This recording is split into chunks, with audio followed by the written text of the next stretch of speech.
1972 में John B कैल्हून ने एक ऐसा घर बनाया जिसमें चूहे आराम से रह सकते थे। उनका घर उनके आरामदायक रहने की आवश्यकताओं को ध्यान में रखकर तैयार किया गया था। दैनिक आहार की देखभाल से लेकर उचित हाइजीन देखभाल तक सभी प्रतिष्ठित किए गए थे। वहां किसी भी प्रकार के शिकारी नहीं थे और तापमान को भी स्थिर रखने का प्रयास किया गया था। फिर राष्ट्रीय स्वास्थ्य संस्थान की उत्कृष्ट प्रजनन कॉलोनी से 4 जोड़े चूहे बिना किसी बीमारी के उस घर में डाले गए। उनके लिए यह घर एक स्वर्ग समान था। यूनिवर्स 25 इस पूरे प्रोजेक्ट का नाम था। उस समय उस घर में चूहों को इतना मजा आ रहा था कि उनकी संख्या 50-50 दिनों में डबल हो रही थी। 315 दिनों के बाद उस यूनिवर्स में 600 से अधिक चूहे हो गए थे। अब उनकी संख्या थोड़ी थोड़ी कम होने लगी क्योंकि अब वो उसमें अच्छे से एडजस्ट नहीं हो पा रहे थे। साहजिक सी बात है, संख्या में वृद्धि होने से चूहे अपने अपने क्षेत्रों में अपने अपने साथियों के लिए और अपने अपने साथियों के साथ एक ही छत के नीचे झगड़ने लगते हैं, जिसके परिणाम स्वरूप उनका तनाव बढ़ता है। इससे समुदाय में सामान्य बातचीत में असुविधा होती है और चूहों की सामाजिक मिलनसरण क्षमता में भी कमी आती है। जो इन चूहों में फीमेल्स थीं, वे अलग तरफ जाकर रहती थीं। वहीं जो सुंदरता से भरपूर और बुद्धिमत्ता से युक्त चूहे थे, वे खाना खाने के बाद थोड़े समय तक विचरण करते और फिर आराम करने के लिए एक साइड चले जाते थे। इस ग्रुप में एक्सट्रीम स्तर के चूहे भी थे जो हमेशा झगड़ते रहते थे, एक दूसरे की जिंदगी को परेशान करते थे और शोर मचाते रहते थे। इसके परिणाम स्वरूप चूहा समूह पूरी तरह से खराब हो गया था। जब 560वां दिन आता है तो चूहों की संख्या 2200 हो जाती है और जब 600वां दिन आता है तो कुछ ही मां के पेट में बच्चे बचते हैं।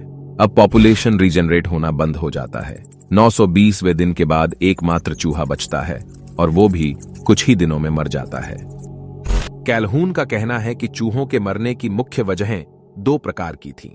पहली वजह उनकी आत्मा और समाज के कारण और दूसरी वजह उनकी शारीरिक चुनौतियों के कारण। कैल्हून ने 1940 में भी एक चूहों का घर बनाया था। उस घर में भी चूहों ने अत्यधिक पुनरावृत्ति और अत्यधिक गतिविधियां की। अंत में चूहों ने खुद को नष्ट कर लिया। कैल्हून के प्रयोग का मतलब यह है कि अत्यधिक पुनरावृत्ति और अत्यधिक गतिविधि अंततः आत्मविनाश और विघटन की ओर ले जाती है।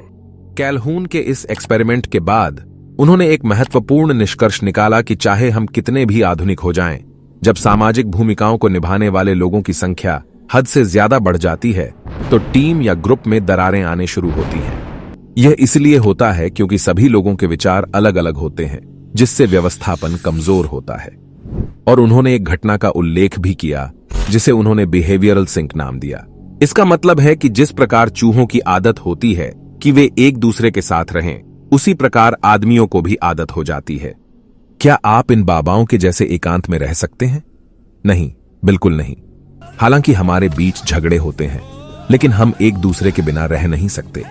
इस सभी प्रवृत्तियों की वजह से कुछ सामाजिक वैज्ञानिकों ने जनसंख्या पर प्रतिबंध लगाने की मांग की है। कैल्हून ने अपने एक्सपेरिमेंट के माध्यम से दुनिया को बताया कि जैसे जैसे संसाधनों की कमी होगी, हमें विचारों और प्रौद्योगिकियों के माध्यम से वैचारिक समाज की दिशा में बढ़ने की आवश्यकता होगी। कुछ सालों पहले चीन की आबादी 1 नंबर पर थी, लेकिन अब वह 2 नंबर पर आ चुकी है और धीरे धीरे घट रही है।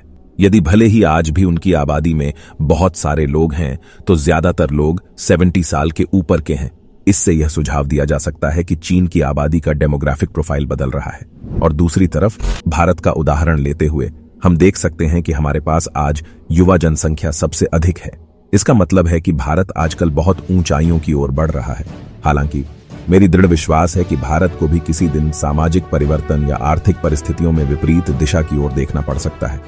अत्यधिक भीड़ का सिर्फ चूहों पर ही प्रभाव नहीं पड़ता, बल्कि यह मानव जाति के लिए भी खतरा हो सकता है।